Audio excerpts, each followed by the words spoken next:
Yo, what's up, guys? What's up? Kind of a volatile day today, huh? Holy smoke. So, what happened? What freaking happened? We're going to get into it, guys. We're going to talk all about it. Look at that. So, we're still at 5 cents, 488, guys. So, Jasmy's holding strong above 5 cents. So, I will take it, baby. I will take it. We're going to get into what happened with Bitcoin today, why we had that flush out, guys. For the most part, I'll sum it up for you real quick and just let you know, even though we're going to cover it later. Lot of people got liquidated. A lot of longs got liquidated, flushed the price downwards. But, I mean, it is what it is, right? It is what it is. Bitcoin put in a higher low, so we will continue to the upside. This train don't stop, guys. This train don't stop. Jasmy, a little bit of a correction here, but you know what, man? Putting in a higher low is a good thing. Look, we did it here, and look what happened, right, guys? You know, we broke out. We came all the way up here. We came back down. We put in this higher low for 3 days, and then look at that candle. So here we are putting in another higher low before further continuation to the upside, guys. Nothing to be upset about. Guys, look, we're smashed through all of these major levels of resistance. We're smashed through all of them right now, right? We've broken 5 cents. We're 5.5 cents. We're on our way, baby. We're on our way. Even if we pull back, even if we pulled all the way back down here to test this as support, 4 cents I wouldn't be too upset by it, to be honest with you, because we're still putting in that higher low. We're building support levels, guys. We are working our way up. As painful as it is now, you will be happy it happened later, right? Moving over to Bitcoin, look at this candle. Look at that liquidation. Holy crap. That's the wonkiest candle I think I've ever seen, man. Like way up here last night to 104,000 and then just a complete liquidation all the way down to 90,500, which is funny because if you go back, guys, I did say over the last 3 or 4 days before we broke past 100K, I did say that we could retest $90,000. Now, if you were over on the Patreon, you would know that I told everybody on the Patreon, we do group live chats or group Zoom calls over there. And I told everybody over there, and you know, the people on the Patreon can verify this. I said, as long as we stay inside this purple box here, it's good for altcoins, right?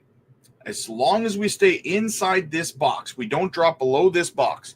If we dropped below this box at $90,000, then we would see altcoins really take a hit, right? But if you can see, we didn't quite fall outside of that box. So we stayed inside, which was healthy. And here we are still ping-ponging. We're at the top end of this structure, this box here, guys. We even retested the trend line of the symmetrical triangle here, and we used it as support on today's daily candle. So things look good to me, guys, for altcoins. Right now, things look good for altcoins. I'll put it that way, okay?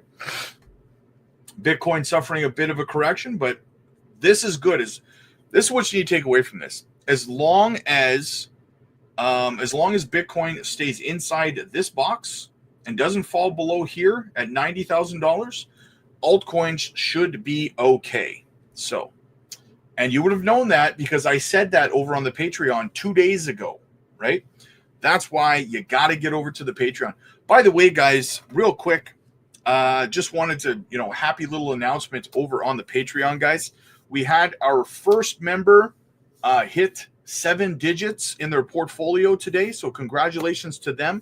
Obviously, I'm not going to use their name for obvious reasons, but we talked about it earlier today on the Patreon. So, boom, congratulations, brother. Can't wait for the rest of you guys to start hitting those 7-digit numbers.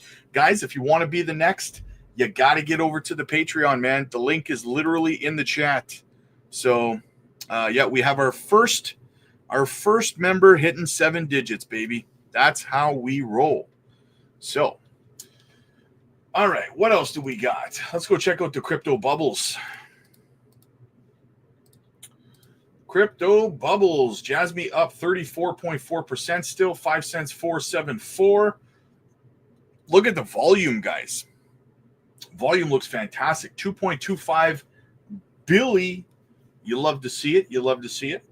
Market cap, $2.65 billion. Yes, that's right, guys.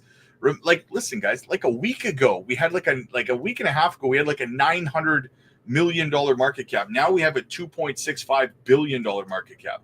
We're still up 11 spots in rank. We're up 188% on the month and 112% on the week. Things are looking fantastic for Jasmy. We're starting to see some recoveries here. SEI, Pith, Turbo, Ondo's up a little bit. Caspa, Ethereum was trying to make a move. Ethereum got up to 39.49 before correcting. Bitcoin kind of flushed everything with that long squeeze, right? But look at Sui's running, Near's running, Taraxa, Jupiter, Render, ASI. We got some good pumps, guys. The market's turning around here. The market is turning around. Very, very nice. Very nice.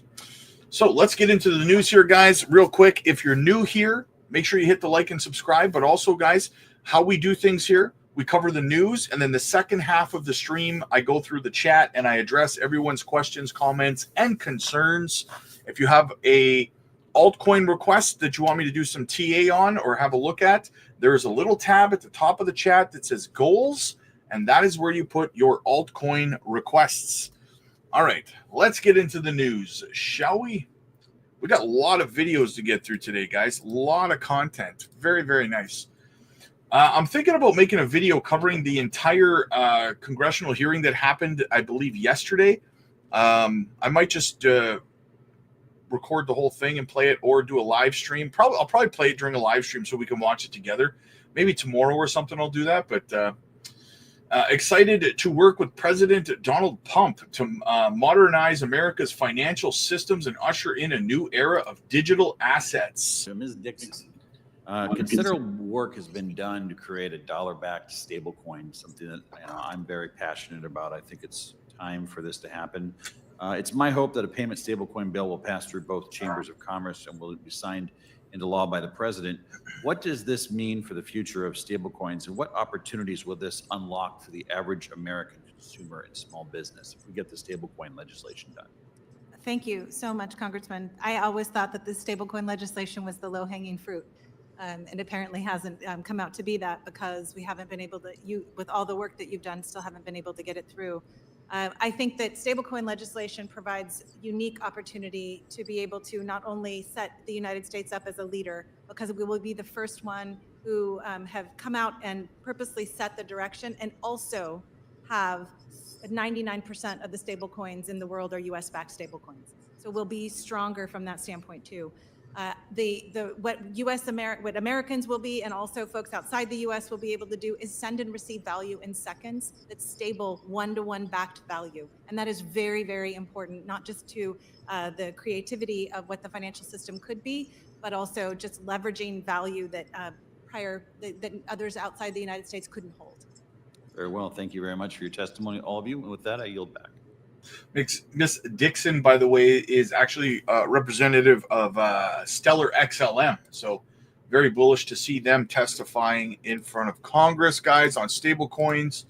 Bitcoin hits 100K for the first time and kept going this morning, breaking through 103,000 level at one point. Bloomberg's Michael Regan discusses on Bloomberg open interest. Speaking of going up, I want to take a look at crypto right now, because Bitcoin pierced $100,000. Right now we're trading at 102,622. Trump's SEC pick helps. Paul Atkins, he's more crypto friendly. And I think it also helps that Vladimir Putin gets on the same page as Donald Trump and talks about putting together a fund of Bitcoin. It's more reliable than the dollar for the Russians. Let's bring in Mike Regan right now, Bloomberg's global crypto editor. Mike, I guess we knew it was going to happen, right? It was almost inevitable. But what are the drivers here? Yeah, it really did seem inevitable, though. It hit that 99,700 level like almost 2 weeks ago, and then really turned around. So there was clearly some really strong resistance right at that 100,000 level, whether it's just that typical round number resistance. There's also a lot of options outstanding right at that level. But you're right, it did feel inevitable. The news on Paul Atkins, very very crypto-friendly pick for the SEC was confirmed late yesterday. Also, one of the Trump cabinet nominees that's probably going to have a much easier road through confirmation than some of his other picks, which is, also something I think the industry is taking note of. But I would also point out, Matt, the timing is really interesting because it was really, it was like 9:30 at our time last night, right at the morning of the Asian hours. And when you look at what's going on in Korea with the won weakening, the Kospi weakening, crypto trading has become so huge in South Korea that now that on a dollar value basis, it's actually bigger than the equities trading in Korea. Wow. So I wouldn't discount sort of the bullishness and sort of even crazy to sound, but a haven trade in Korea for Bitcoin, given the time of night where Not crazy to me, brother. yeah. A lot of macro moves going on, but also, can I just say, I'm a bit impressed by the financial ingenuity here you see among crypto traders.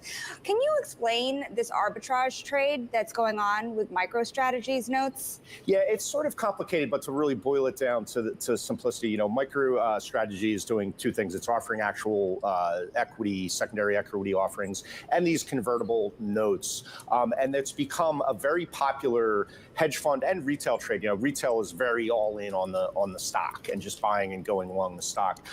But there's also this trade where some hedge funds are going in and out, shorting and going long the stock, but also going long the convertible arbitrage. And it's almost become this mini asset class of itself, MicroStrategy. When you look at these ETFs that track it, just that single stock and lever up on it. So MicroStrategy has become this sort of phenomenon in itself, completely detached from really the core underlying software business that's at the heart of it, and really become this really speculative play on the direction of Bitcoin. Jeez, guys, I'm personally looking at stocks right now that are of companies that are looking to adopt the MicroStrategy strategy personally.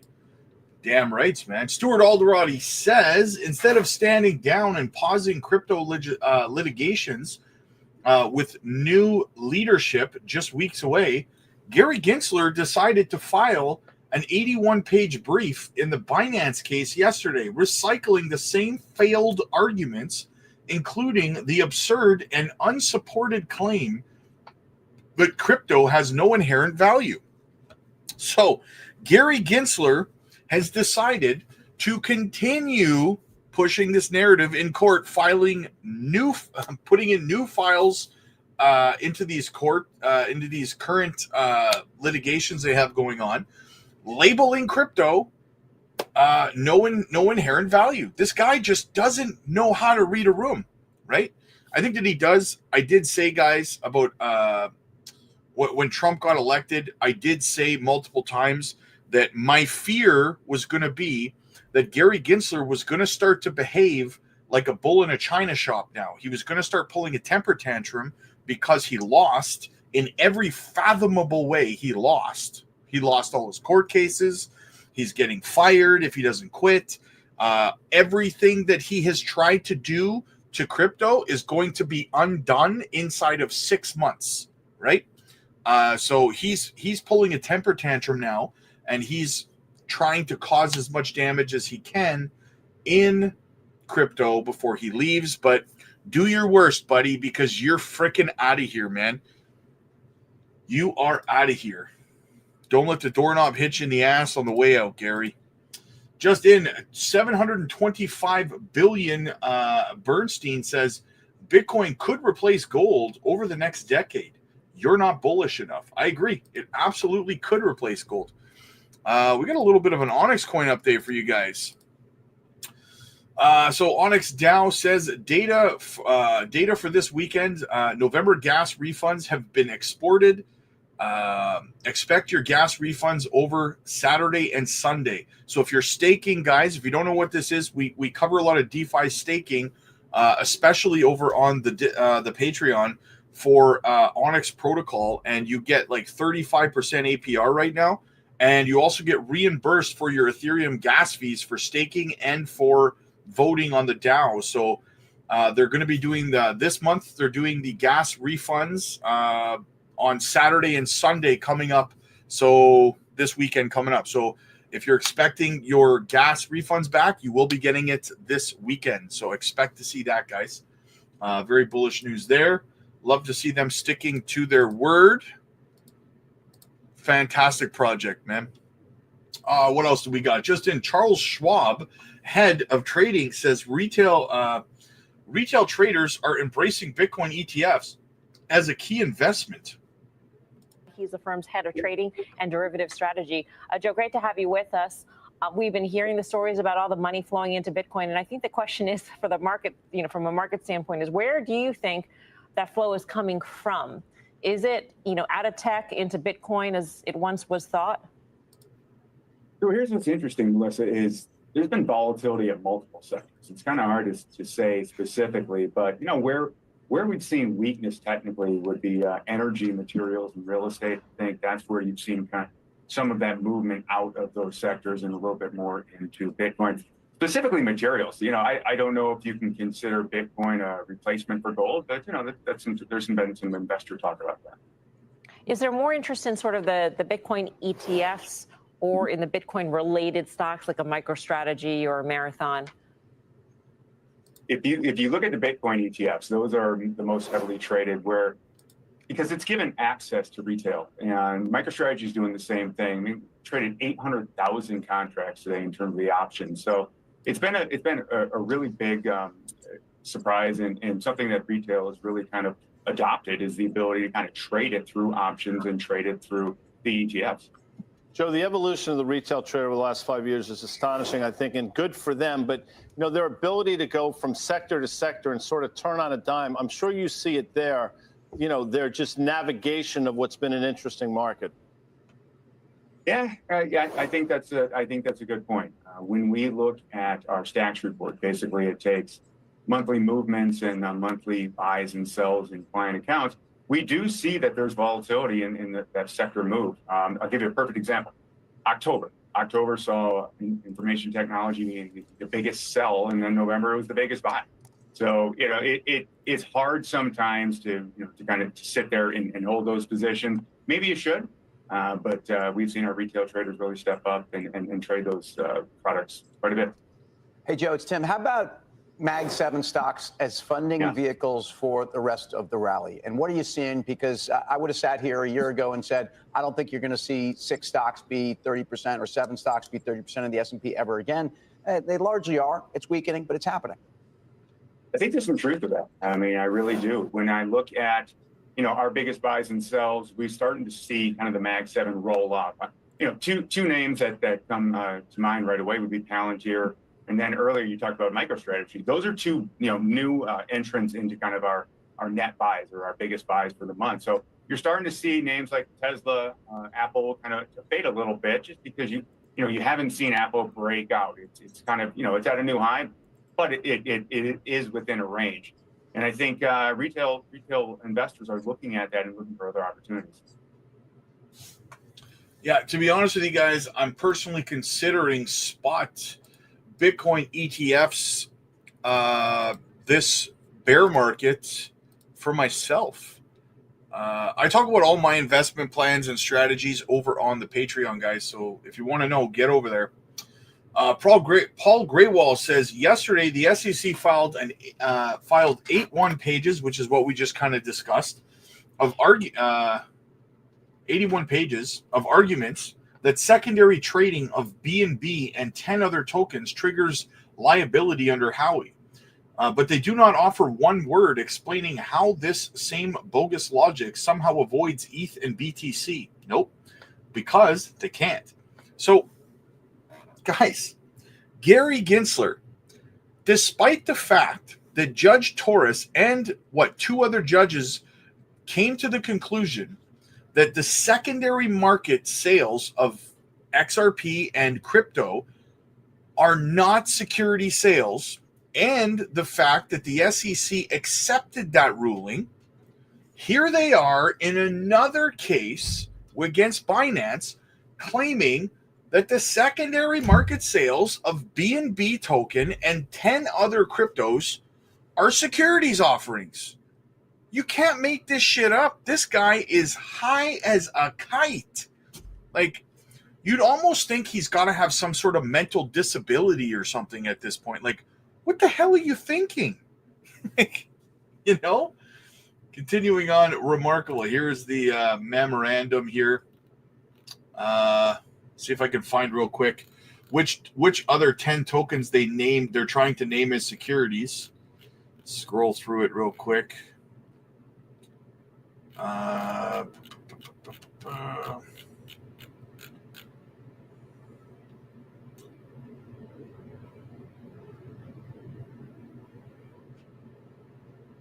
They're not late. They're not giving the names of the 10 assets.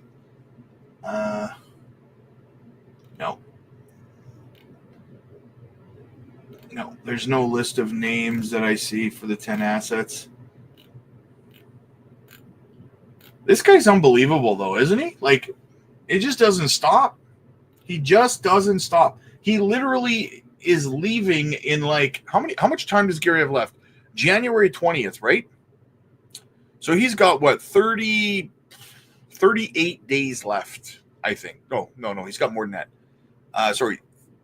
45 days? 45 days left he's got. 45 days. And he's still doing this shit. Read the room, Gary. Read the room, bro. Like, honestly, man. The guy's got audacity. I'll give him that. He's got audacity. What else do we got? Publicly traded company BitFuFu discloses 1,664 Bitcoin treasury worth $163.7 million. Another company reports having Bitcoin on their balance sheets. We got Michael Saylor talking Bitcoin. Michael Saylor says Bitcoin is the most interesting thing in the world. But I actually think that if you want to spend a few hours or studying it or researching it, you'll find that it is the most interesting thing in the world. I mean, I don't even think it's debatable. I don't think there is a second most interesting thing. The most interesting financial asset, the most interesting asset in the world by far is So Bitcoin. why is it so interesting to you personally? From a personal level, when you learned about Bitcoin and started studying it? Wasn't the more important question, why is it interesting to everybody else on the earth? Sure.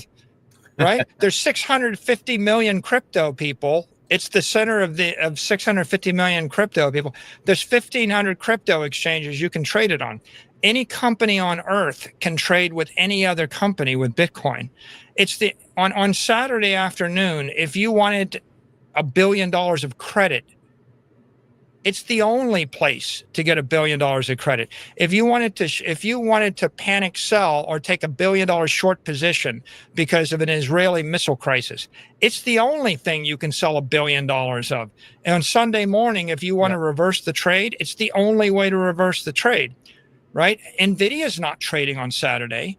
I mean, think about by the way, Bitcoin is the 7th biggest asset in the world by market cap. It's $2 trillion.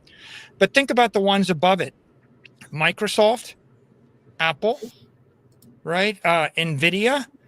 Yep. These are not useful or interesting to most of the world. No Chinese company is going to capitalize on NVIDIA stock. Gold's at the top. You can't move $10 billion of gold from New York to Tokyo or short it or go long. So literally what I do is turn it around to you and say, if you don't think it's the most interesting, tell me what asset in the world is more interesting right now to more people, because I don't think you can name one. Well, He's not wrong. He's not wrong. All right, Watcher Guru. $450 million liquidated from the cryptocurrency market in the past 60 minutes. So that, my friends, is what happened. A bunch of longs got liquidated. Here you go, guys. Check this out. So President-elect Donald Trump has announced David O. Sachs as the White House AI and crypto Cesar. Okay.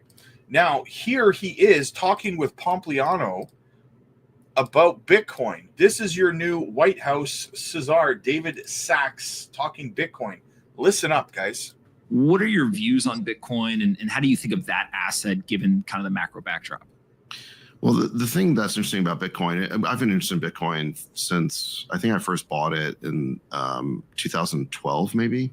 Okay. And we invested in a number of, we're not a crypto investor, but we did express a thesis back in 2017, 2018 that we thought that crypto would graduate from being an institutional asset class from being really more of a consumer retail phenomenon. And so we ended up investing in institutional custody through a company called BitGo. And we also invested in we were the seed investor in Multicoin Capital, which was a crypto focused hedge fund.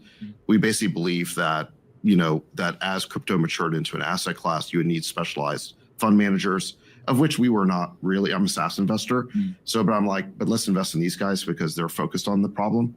So we expressed a number of these views, and it generally has worked out very well for us. But in any event, so I've been interested in Bitcoin for a while, and I think the transformational part of Bitcoin is this idea that we could have non-fiat money, right? We just, as we're talking about with the Fed, there is a huge risk of currency debasement when the government is in control, and particularly when you have the world's reserve currency. There's just such an enormous temptation to print money to finance your budget and to rack up loans that become unpayable. We're at what, like 130% of GDP now we owe. So we owe an amount of money greater than the size of our entire economy or our economic output. That sounds very hard to repay to me. So the temptation will eventually be to monetize the debt away, basically to debase the currency to pay for this debt. That's always been a risk throughout history. And now what Bitcoin offers is a different kind of currency where it's not backed by a government, it's backed by math, it's backed by encryption. And so you don't have to trust the government that there will only be 21 million Bitcoin. It's in the code. And so you just have to trust that Bitcoin effectively won't be cracked. You just have to believe that the system is secure.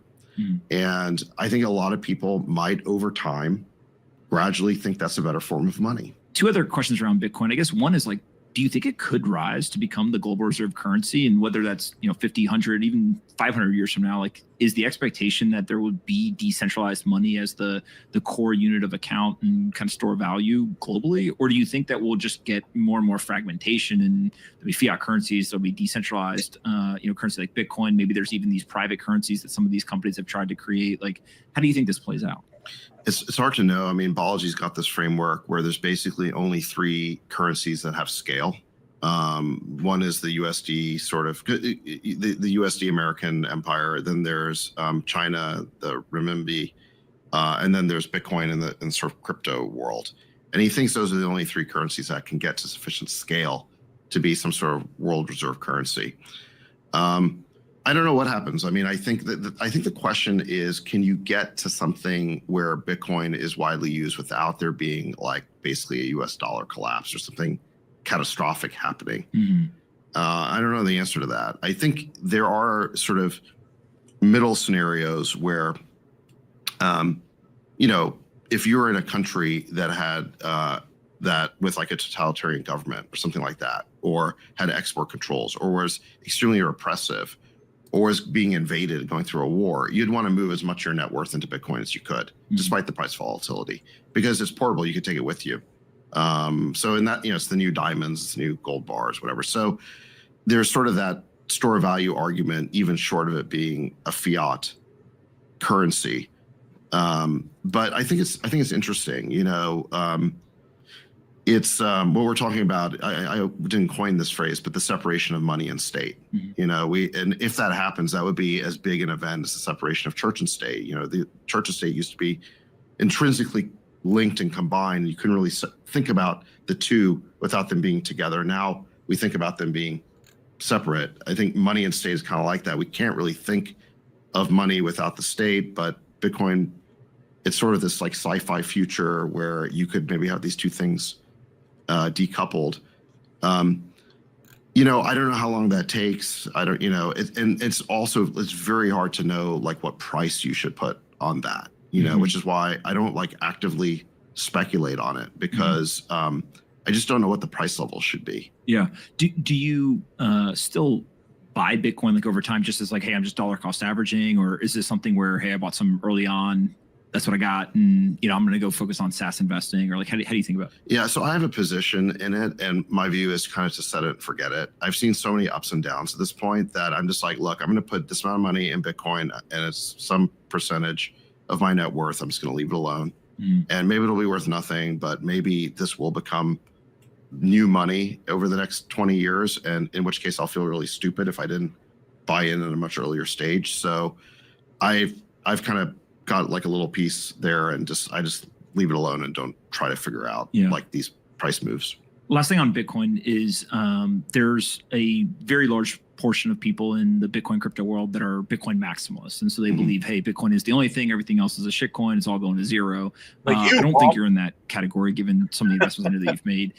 What is your argument for or against kind of that maximalistic view when it comes to something like money? Is it something that you understand, but you're like, hey, I'm an investor and I want to go also find productive assets? Is it something where you're like, I don't understand, that view of the world? Just talk to me about that. Yeah, I mean, I wouldn't say I'm a maximalist. I think that the case for Bitcoin is probably the strongest of all the cryptos, and the price and relative stability reflects that. But look, you have in the process of creating Bitcoin, you have these other new technologies arise, like the blockchain itself, and why couldn't you use that to support other, innovations? And so the most obvious one being, the idea of a smart contract platform. And so now you have kind of these other cryptos that function as gas to basically buy computing power on a smart contract platform, like Ethereum, like Solana. That's the space. And then there's all the various applications that potentially could be run on a blockchain, which mainly you've seen in terms of ones that have scale, it's mostly just DeFi. It's mostly financial contracts of various kinds and financial speculation. I think what remains to be seen is what is the breadth of the applications that can ultimately be built on top of blockchains. But I think part of in the exuberance over these types of platforms, I think there's like too many things that actually don't really make a lot of sense, where no, you're just better off using a centralized database. So the breadth still remains to be seen. But I think what's interesting is just the financial contracts, the settlement system, the way that you could do derivatives, things like that. It's so much more transparent than what you could get on Wall Street, where they're giving you these like OTC derivatives where you don't really understand what they are. At least with the blockchain, with DeFi, you can inspect the code. So it does seem like a better way to do trading. And we'll see where it evolves to from here. But I guess the thing I'm not totally sure about is the range of applications that are ultimately going to emerge. He seems to know his stuff when it comes to Bitcoin, guys. You got to give him that, right? You got to give him that. He seems to know what he's talking about when it comes to the technology behind it as well. And that's really what we need, right? Circle says USDC is the first stablecoin to meet Canada's new listing rules. Now, I can tell you guys, it was extremely irritating when Binance had to leave Canada about a year and a half ago because of stablecoin regulation. That made me angry because I enjoyed using Binance, but let's get into it. Stablecoin issuer Circle says the United States dollar-pegged token has become the first of its kind to comply with incoming listing rules set out by the securities regulator, allowing it to continue to be listed on licensed crypto trading platforms in 2025. Circle USD met all requirements laid out in Canada's Securities Administrators CSA value referenced crypto assets regime, the firm said in a December 4th statement. The VRCA is a crypto asset that is designed to maintain a stable value over time by referencing the value of a fiat currency or any other value or right or combination thereof.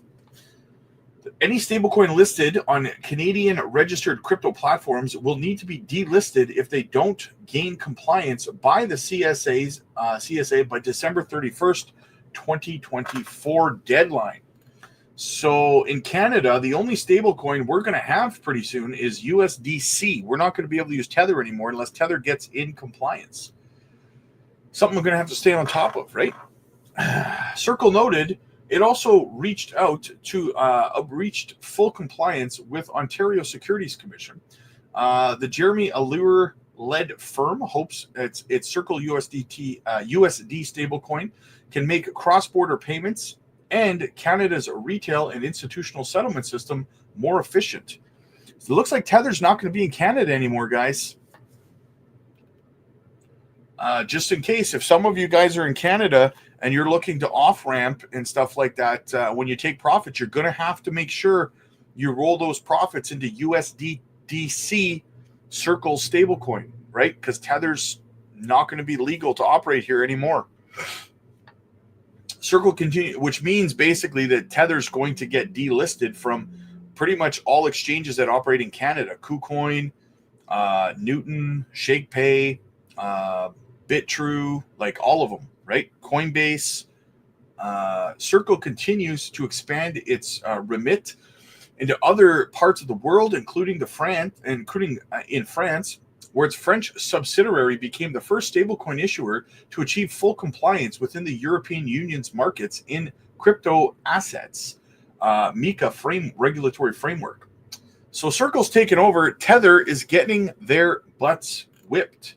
So we're going to have to see what happens, guys, but it's going to be an interesting month of December for stablecoins in Canada. So we'll have to see what happens, guys. What else do we got? We got lots more videos still, but let's see what else we have besides videos. First, Michael Vandepop says volatility is heavy. Bitcoin broke 100K, then came back down as a ton of liquidations and stops were hit on the ride. The real pain happens when markets are taking liquidity on the long side. Sub 96 to 97K is where the actual flush crash and pain comes in, which we saw earlier today. We came down to 90,000, but we are back up to 97,700 right now. And Jasmy's holding strong at 5 cents 4 still, so that's not bad. What do we got here? Biggest gainers of the day, guys. Top 5 gainers. Jasmy, Sandbox, Aerodrome, Stacks, and Render. All good projects in my view. I do like all of those projects. To my turbo people out there. IXFI Gen 3.0 exchange listed Turbo. 2,000 likes, Turbo gets listed. So they're going to list Turbo. They got 2.4K likes. So they got it. So look out for a Turbo listing on IXFI. So another listing for Turbo. We got some Jasmy news here. The Real Crypto News says the PlayStation GPUs play a significant role in processing data-intense applications like gaming, AI, machine learning, and more, making it ideal for complex tasks required in IoT networks, which Jasmy's focusing on. By securing data at the device level with blockchain platforms like Jasmy could benefit from a computational power of the PlayStation GPUs to enhance both user experience and data security in decentralized IoT ecosystems. The powerful capabilities of next-gen GPUs like those in the PlayStation consoles can directly relate to the infrastructure Jasmy's building by securing and processing vast amounts of data in real time. You'll love to see it, guys. You'll love to see it. Right. You know what? I'm going to hop over to the chat real quick, guys, and we're going to get through some of your comments before we continue on with the news. So, guys, do me a favor. Please hit the like and subscribe to the channel. It helps the channel grow, and it costs you absolutely nothing. And I would love you forever if you went ahead and did that. So, yeah. So go ahead and do that. Hit the like, hit the subscribe. And what else we got? Shane, yo, already dropped like a both pages. It's like the crypto future pump. Yeah. What happened? Liquidations, my friend. Liquidations happen on longs. MOG has been listed on Coinbase. It's moving. Nice. MOG is moving. Very nice. I think I saw that announcement yesterday for that. Bruno, what's up, buddy? Matt, what's up, man? Good to see you. Elon Musk in the house. Matt, hello. Crypto Holmes, what's up, buddy? What we waiting on? We're waiting on Rob, man. WF Capital. What's up, buddy? John 316. What's up, my friend? Bless you, my friend. Bless you. Dennis says, hey, Rob, do you think it's likely Quant will reach 500? I don't know. What is that? What is that American? Let me know what that is American. Come on, Jasmine, light my fire. Pancake Fox just got into Jasmine. Hope it's not too late. I don't think it's too late, man. I don't think it's too late at all. My ISO has been nice across the board, tracking sideways. Then we off to the moon, baby. Swift's been good. Yes, it has, man. XRPH, aka XRP Healthcare, is on the XRP ledger. Super low cap. Been grabbing it. 100 to 500x. Very possible. Nice. I dig it, brother. I dig it.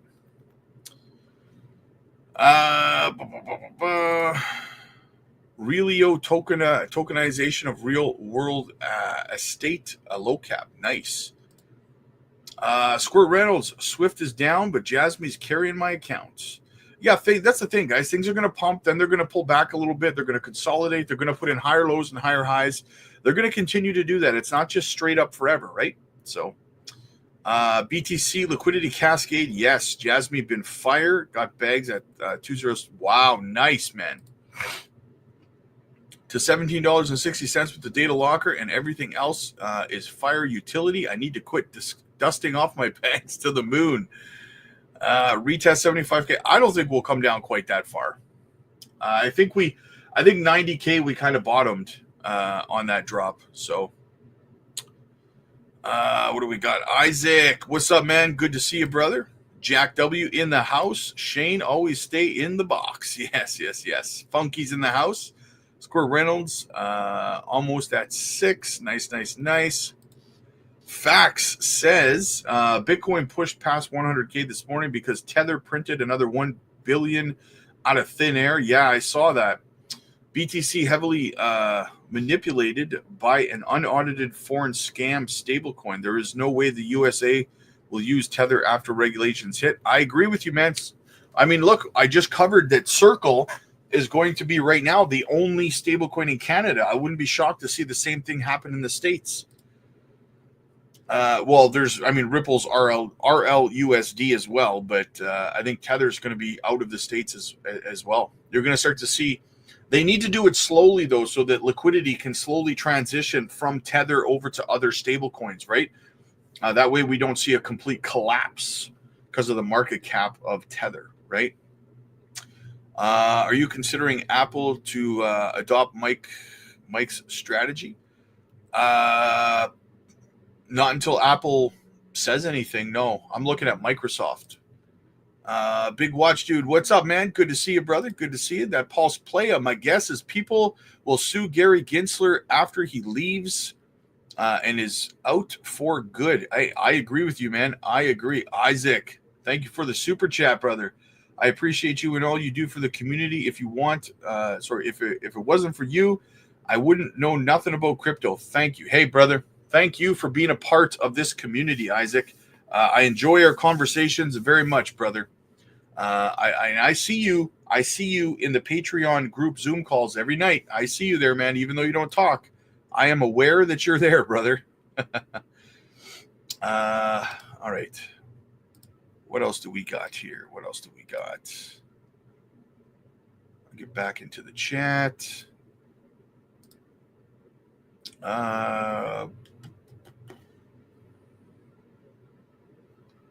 Sorry, I lost where I was there, guys. Just 1 second.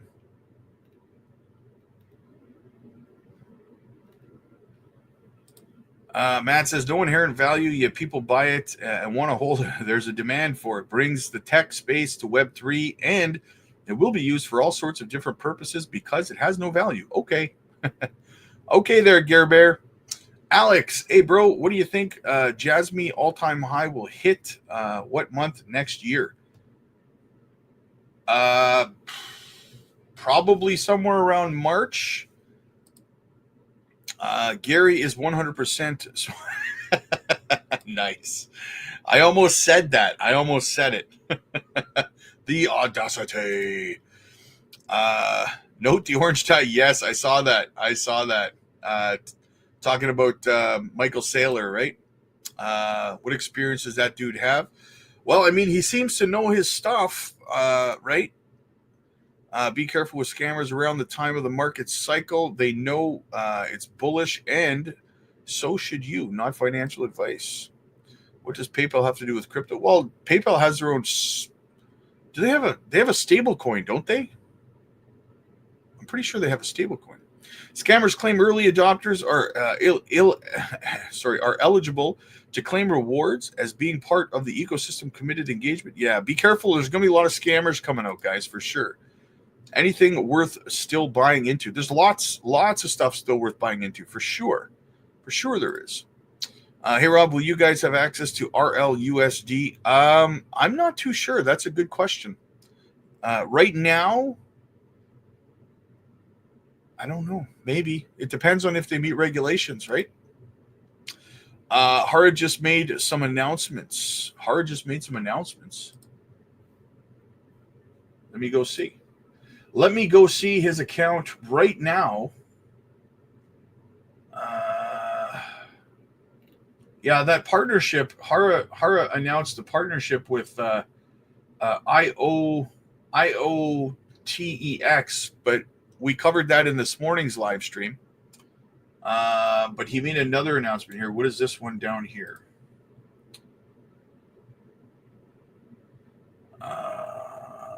He's just talking about how Jasmy is added to the Coinbase 50 index. Yeah, everything else that he's saying right now, we covered this morning in the morning live stream. Thank you for the heads up, though. Thank you for the heads up. Greatly appreciated, man.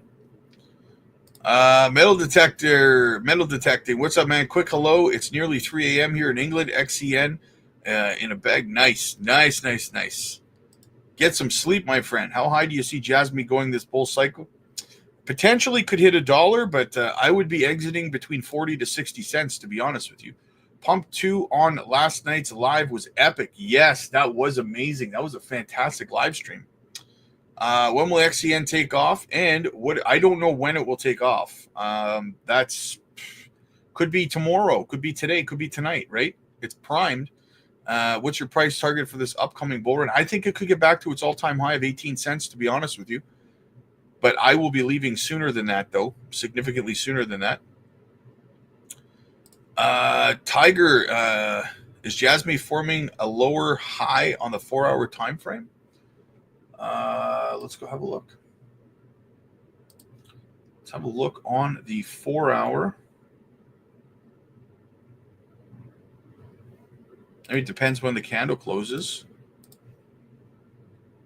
Dipping down right here. No. I mean, it depends where it closes, right? Because we wicked lower than that. So yeah. So far, so good. So far, so good.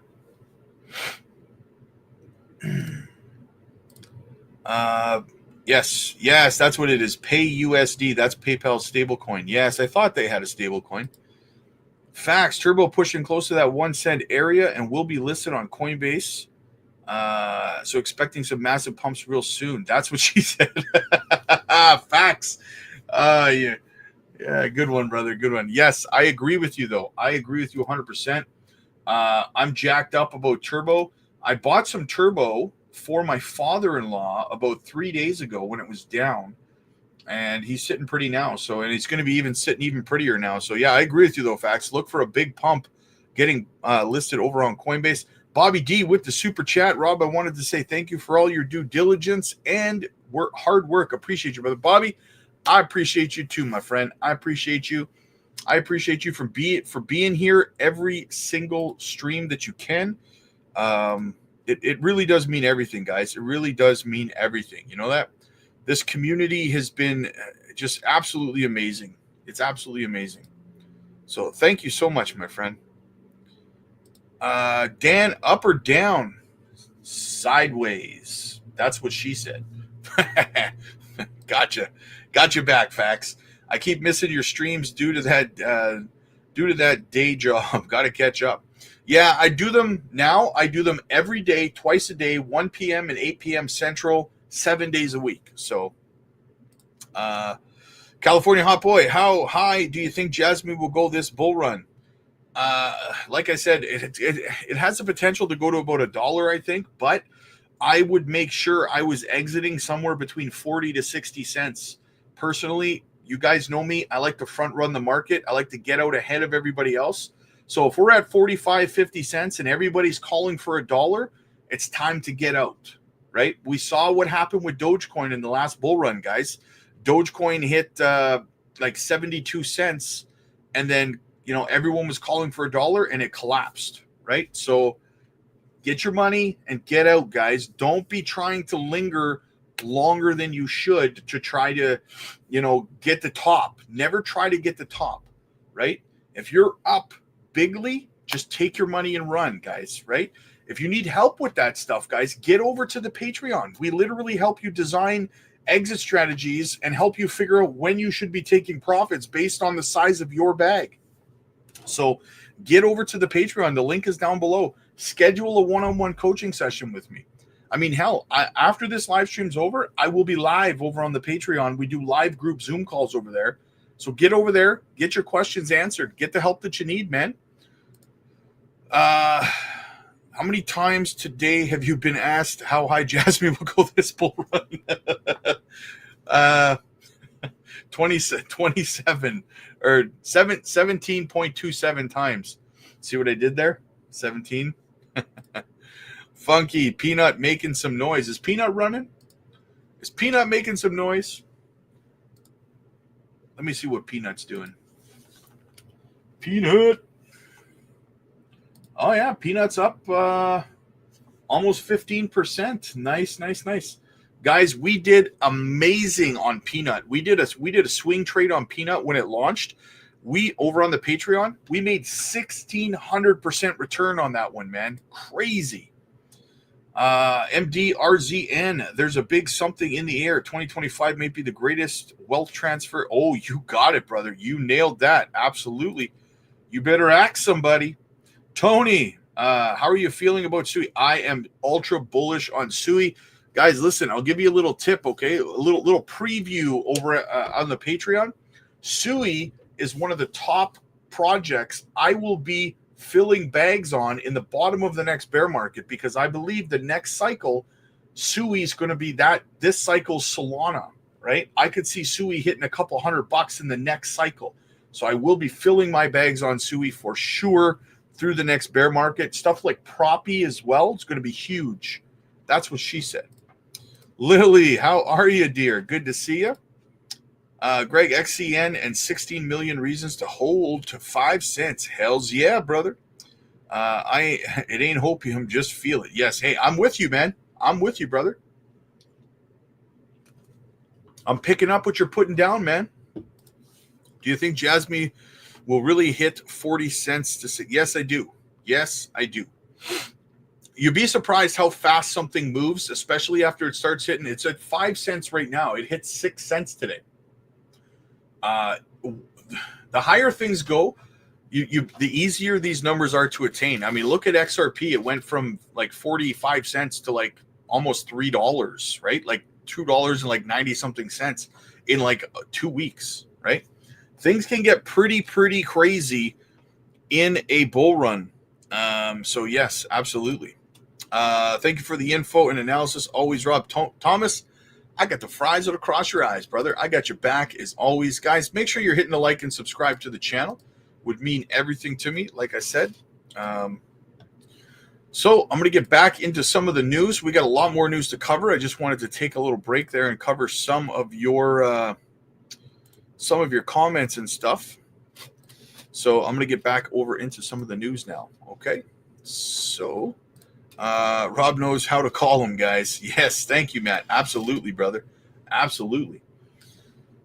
Okay, let's get into more news. Michael Saylor, got another video here about Michael Saylor over on Bitcoin News. I'll be buying the top forever. Again, he says it. Every day for the past 4 years, I've said, buy Bitcoin, don't sell the Bitcoin.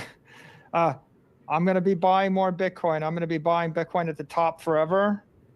I joked with Dave Portnoy today. He said, I missed it at 10,000. I missed it at 20,000. I missed it at 100,000. I said, Dave, it's still less than $1 million a coin. You're getting a 90% discount from $1 million a coin. I'm sure that I will be buying Bitcoin at $1 million a coin, probably $1 billion a day of Bitcoin at $1 million a coin.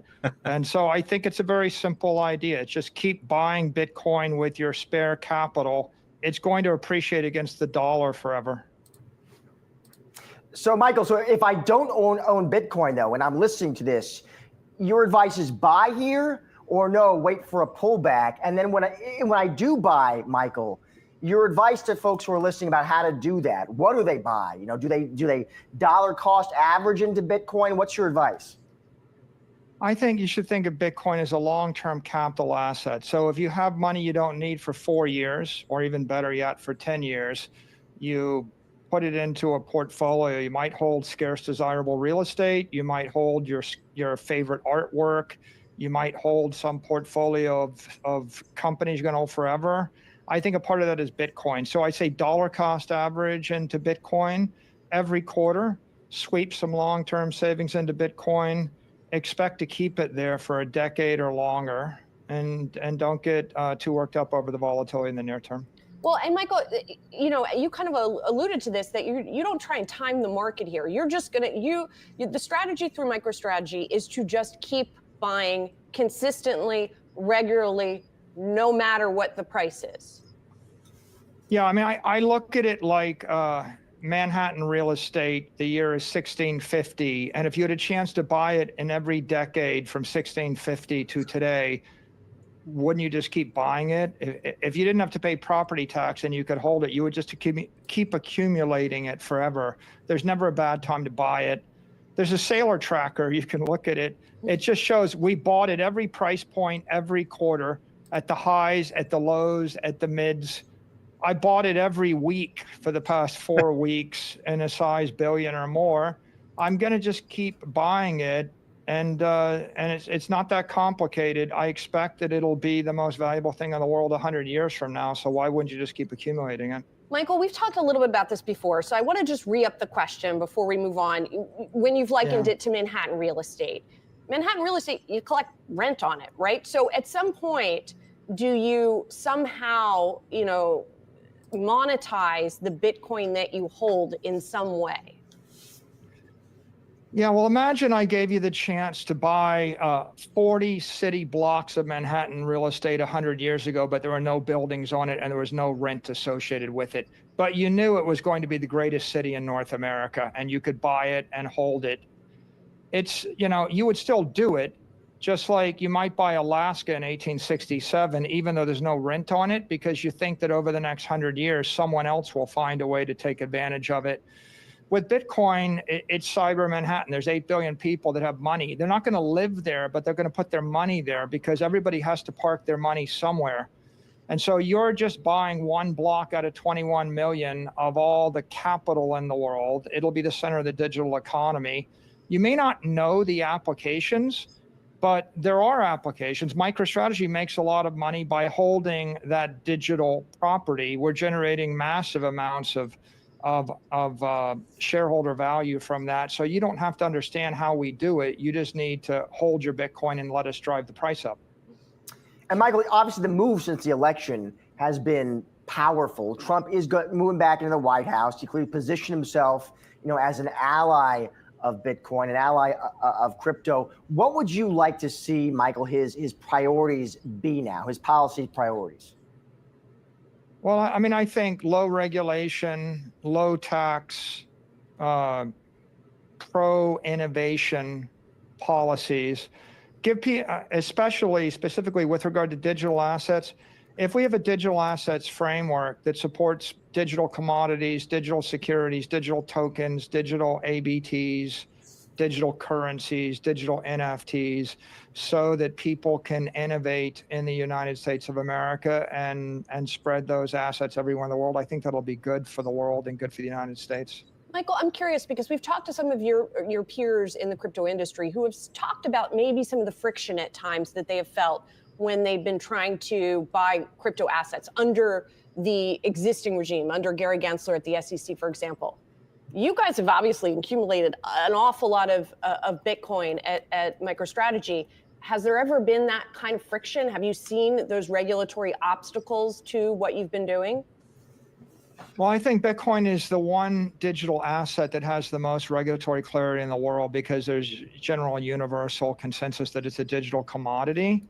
The friction on Bitcoin has been slow approval of the ETFs, the inability to do cash create and redemption, the slow approval of the options market on the ETFs, and resistance to banks custodying and handling Bitcoin. So that's held back the asset class. I think that a favorable crypto regime will accelerate the development of Bitcoin. And I think on the digital asset side, right, just the lack of a digital assets framework for digital currencies and digital exchanges and digital tokens has put that industry in limbo. And I think we're looking for those things to be resolved with the incoming administration, and that should accelerate growth for everybody. And Michael, this week on the show, we did speak to Senator Kirsten Gillibrand. And I asked her, Michael, specifically about this idea of a Bitcoin strategic reserve. Listen to her response here. I don't know what the purpose of a Bitcoin central reserve is, and I haven't really seen the details of any idea about why you would do that and why that's important. I think it would have an obvious impact of supporting the Bitcoin industry, which in and of itself isn't good or bad. I just would want to know what the reason is. All right, Michael. So the senator not sure about the reason for it. What do you say to that? What's your response? Bitcoin is emerging as the world's reserve capital network. If you want to store your capital for the long term and you live in Africa or Russia or China or South America or even the US, your choice is local real estate or local stocks or Bitcoin. Well, people are realizing that Bitcoin is better than real estate. It's better than stocks. There's not a single company or real estate property in Africa that you would rather own for the long term than Bitcoin. So the very simple idea is buy 20 or 25% of the Bitcoin network on behalf of the US government, catalyze the development of that world reserve capital network, and then let all the Chinese and the Russians and the foreigners sell all their other assets and buy Bitcoin, and then the money flows into the United States. If you want to put a great twist on it, dump your gold, sell all the US gold, buy Bitcoin, then the trade is free because you could buy 5 million Bitcoin for the cost of the gold. You will demonetize the entire gold asset class, and our enemies hold gold in their banks. So their assets would go to zero. Our assets would go to $100 trillion, and we would control the world's reserve capital network as well as the world's reserve currency network. As usual, you're painting a grand and vivid picture, Michael, with this kind of stuff. I know your long-term price targets are sort of almost infinite. Let's talk shorter term, and let's assume that the Bitcoin reserve doesn't happen, right? Let's assume that conditions continue as they are. Where do you see Bitcoin at the end of 2025? The moon. You know, I don't chart it month by month, but I noticed that it's been a 60% ARR for the past 4 years and even before that point. And my model is generally that it will grow at 60% ARR, decelerating to 20% ARR over 21 years. So if you start to crank in 60%, then 58, then 56, then 54, and you put that on a scale, absent the cyclical volatility, you get to a forecast which makes sense. Guy makes me want to take loans out from my business and buy Bitcoin with it. Holy crap, man. All right, what else do we have here? Let's get into an article. Bitcoin dropped to 97K as the market liquidated $565 million.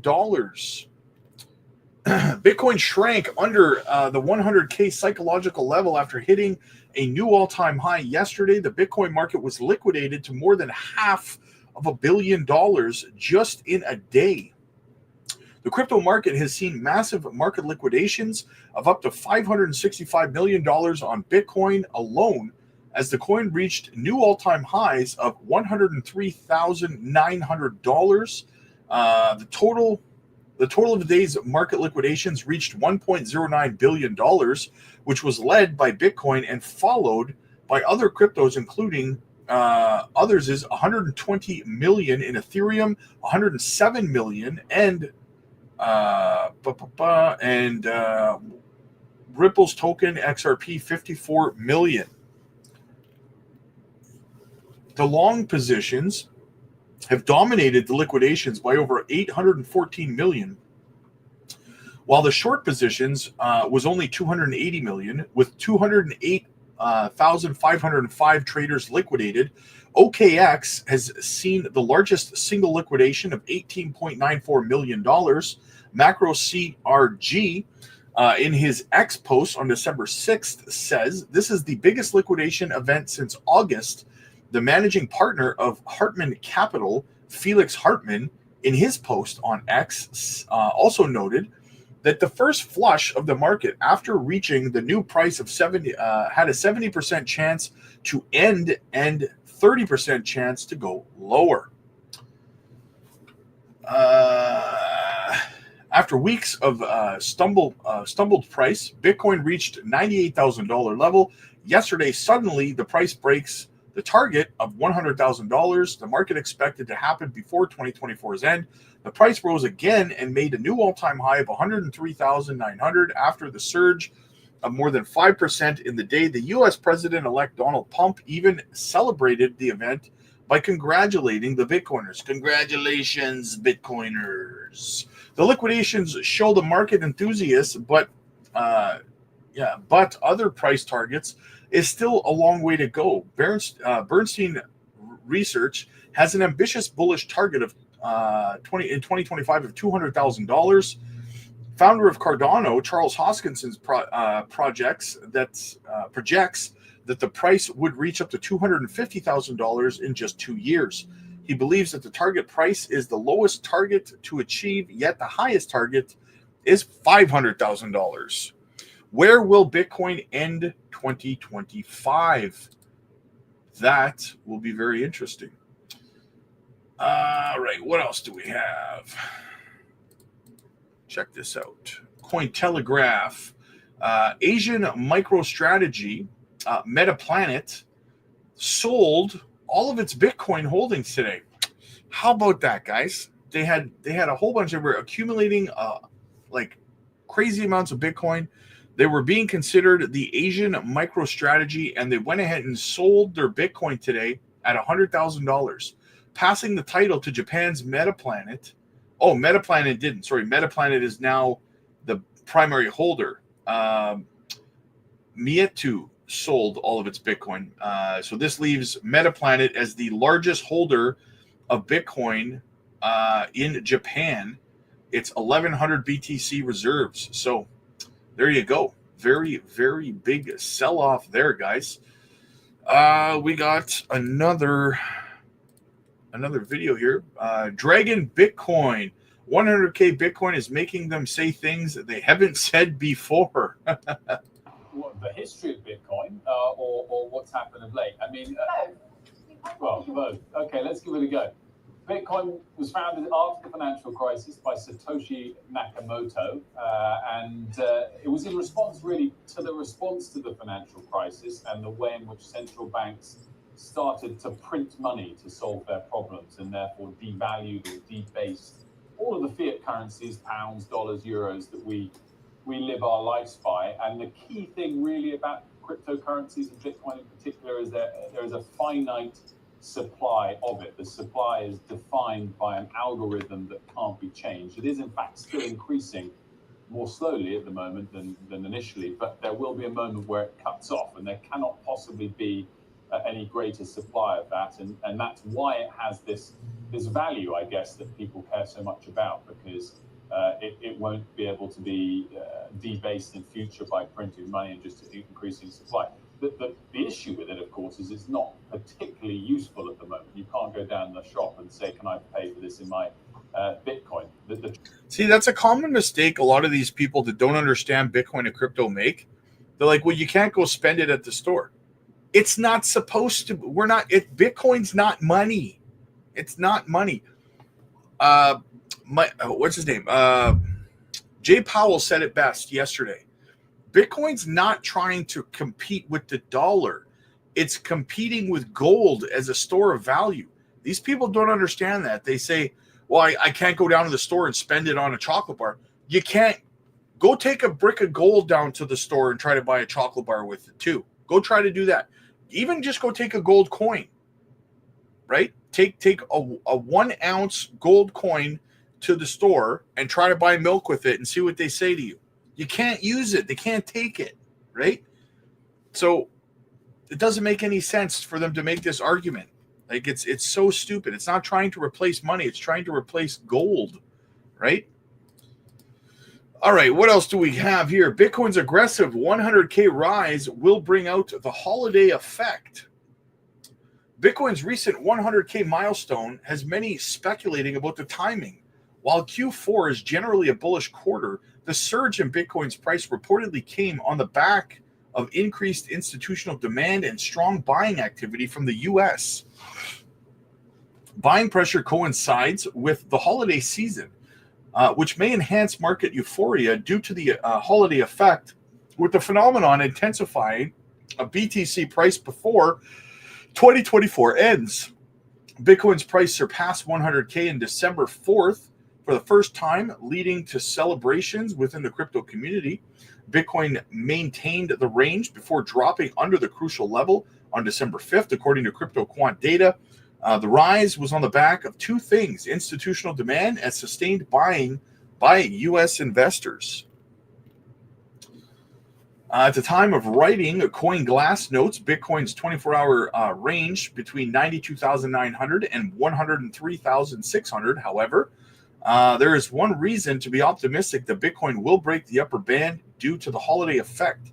The Santa rally, guys. Research has shown that returns are generally higher around the holidays, and this phenomenon is called the holiday effect. Bitcoin, it's called the Santa rally. Bitcoin's 100K peak comes squished between the Thanksgiving and Christmas holidays. Papers cite that investor buying is because of holiday euphoria during this period, but it is also likely that not all investors would participate in the market during this time, considering it is also a festive time to spend with family or vacations. Therefore, despite uncertainty about the trading volume, stocks have seen the holiday effect. This also means that if Bitcoin follows a similar trajectory, another record peak could be achieved before 2024 concludes. What is noteworthy is that the retail demand of Bitcoin is already on the rise since 2020. Crypto Quant's research finds that the 30-day demand range from retail investors is currently at a record high. The reason is simple. Retail investment could be backed by institutional trust, and the latter could be playing a role to the former. The research shows that there's a high demand even as long-term holders are selling to take profits, the report says. Historically, increased retail participation has often signaled a potential local top. This essentially means that when a lot of everyday investors jump in, it can signal Bitcoin's price is nearing a short-term peak. However, this surge also shows more people are getting involved, which can boost overall market activity, the research suggests.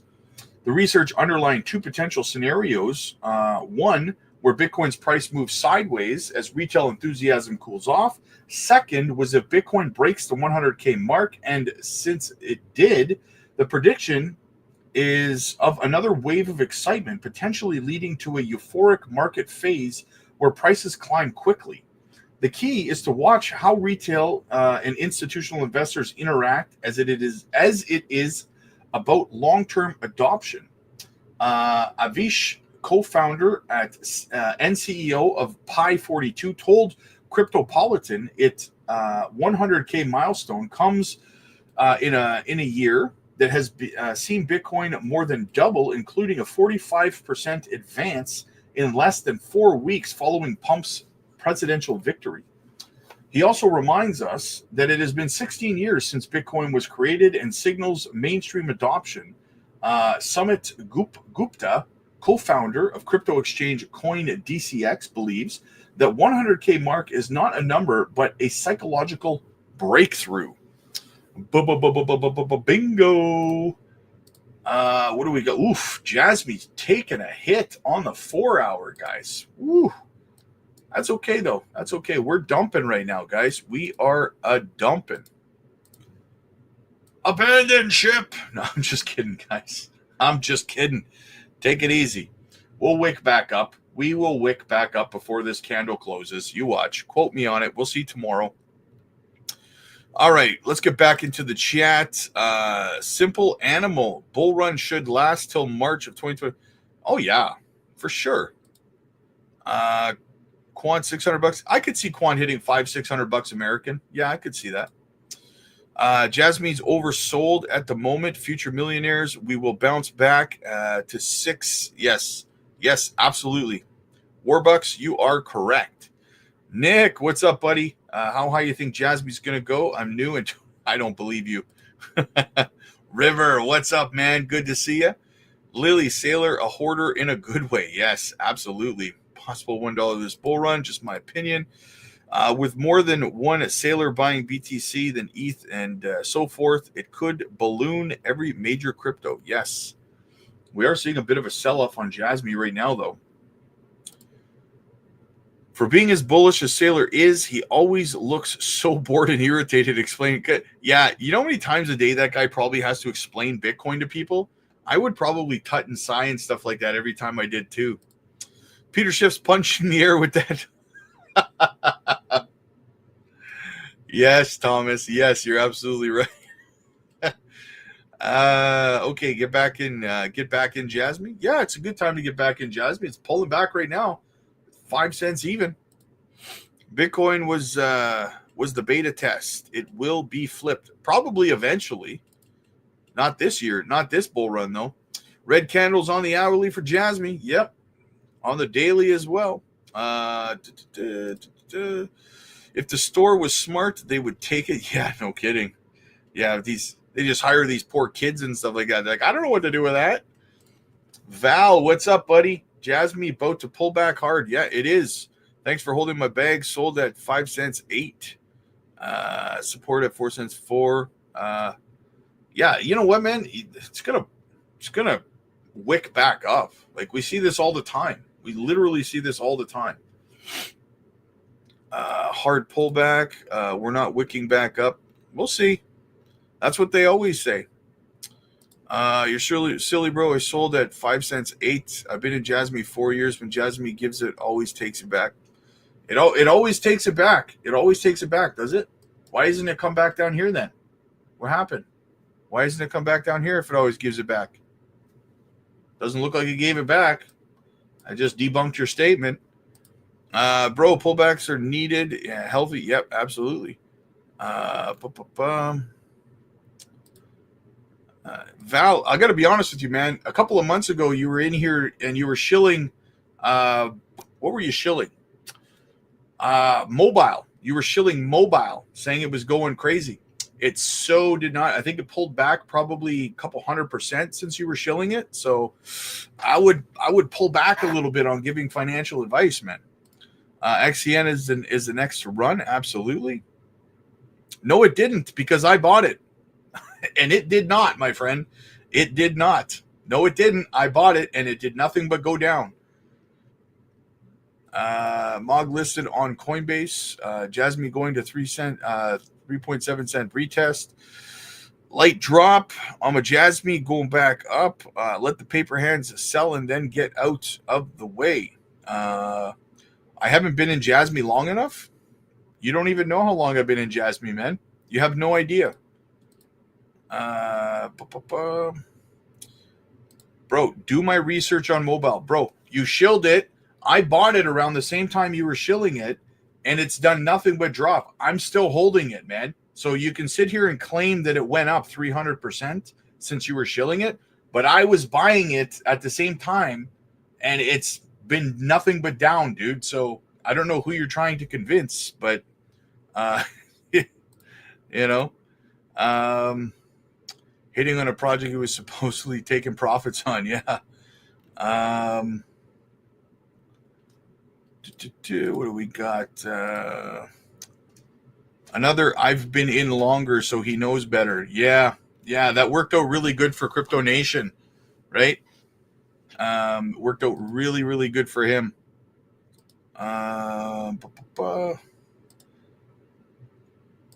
There we go. There. I just put him on timeout for a day. He comes in here and shills stuff that crashes, and then he FUDs Jasmy. What do we got? Rob, I love how you positively silence the fudders and the clowns.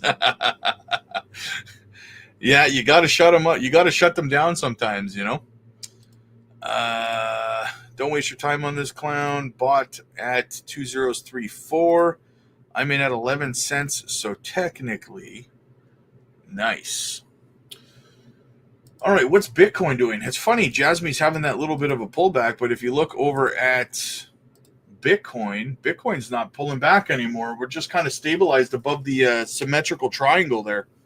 So, yeah. Thanks, Robin. Yeah. You're always going to get fudders. Right? Randy, you have a feeling Jasmy will go to 10 cents this weekend? Oh, that'd be nice.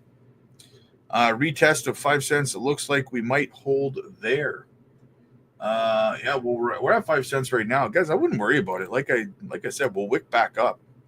The U.S. government dropped 20K BTC on the market today. Did they sell that, J-Bond? I know that company in Japan dumped. I wonder if that happened as well. It does feel kind of dirty making all this money. Val equals clown, merchant.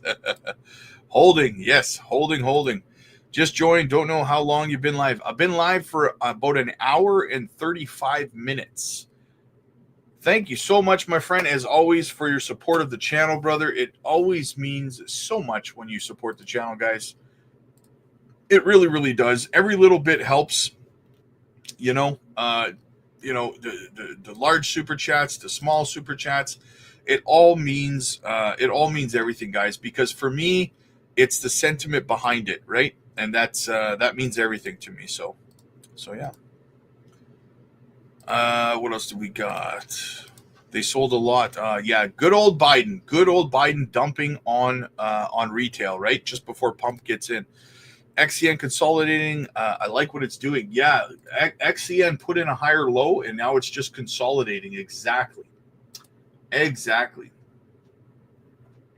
But even with that dump, guys, Jasmy's still up 13% on the day. So very interesting. Biden dipping into the pockets of the deep. Yeah, it makes you wonder why is Biden so eager to sell off Bitcoin right now? Whose pocket is that money going into? That's a good question. Why all of a sudden does Biden want to sell Bitcoin at such an accelerated rate, especially since he's leaving office in a month, right? Why would you do that? What's going on? If I was Trump, one of the first things that I would do is I would launch an investigation into where every single dollar went of the Bitcoin that got sold. Jasmy's in good shape. V-shaped recovery in progress. Not financial advice. Yep. Yeah, it's starting to. Yeah. Get ready to fly back up 40%. Jasmy, I came in late. Only have 11,000 Jasmy. It's not enough. Well, I mean, it's dipping right now, Batman. So it's not a bad time to dollar cost average now. Obviously, not financial advice, but we got the Jasmy close we needed. So that's always good. Exactly. What matters is where we're getting these candle closes on the daily and, more importantly, on the weekly time frames, right? That's what's really important. If we go over to Jasmy on the weekly time frame, right? Look at that weekly candle, guys. What matters is where we close this candle on Sunday, right? So, yeah. Anderson, thank you for always sharing your honest opinion and not just trying to pump your bags like so many other channels. Hey, That's what we do, baby.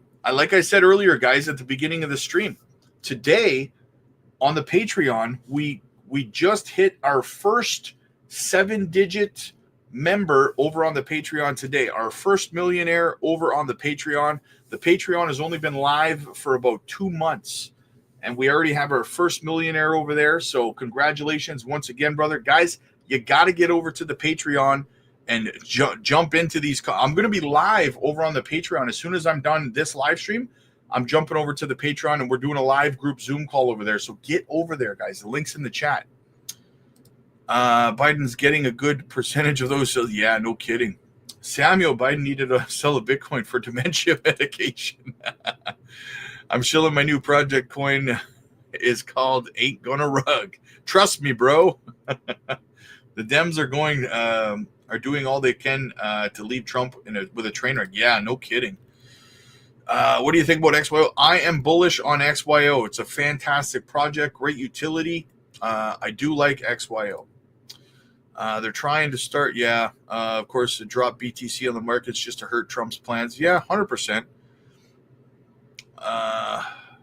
Jasmine, time is money. I love Crypto Nation. I love them so much. They try and with press pumps as always they can dump a BTC. Yep, lucky them. Absolutely, man. Absolutely. All right, guys, listen. So that's the stream. That's the news. That's the chat. I got to get ready to go live over on the Patreon in about 15 minutes, guys. Get over there. Join me live for a group Zoom call. We will be over there discussing these matters further. We'll be discussing where we think the price of Jasmine and Bitcoin are going over the next couple of days. And I have a couple other important messages that I want to deliver to the Patreon community over there. So get over there, guys. The link is in the chat. You can also schedule one-on-one coaching sessions with yours truly. And yeah, we do the group Zoom calls every evening. We're actually upping it to 2 a day. So get over there, guys. Let's get your exit strategy built before it's too late. Altcoin season is coming. Do you have a plan? If you don't, there is no shame in having a community of people who have been through altcoin seasons before hold your hand if it means making life-changing wealth for yourself, right? So get over to the Patreon, and I will see you over there in about 15, 20 minutes. Deuces.